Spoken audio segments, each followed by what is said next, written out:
If you own or rent property in Missouri, sooner or later, somebody is going to ask you for this in writing, and they will want it today.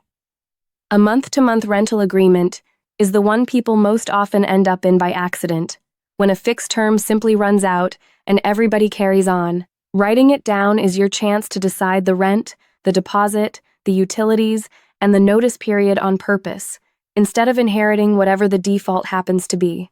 Without it, a tenancy nobody documented is governed entirely by rules neither side has read. And this is the part that matters.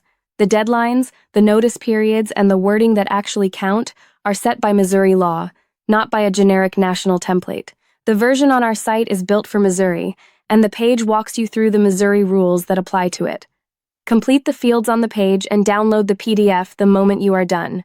It is formatted correctly, and it is yours to keep as the record copy.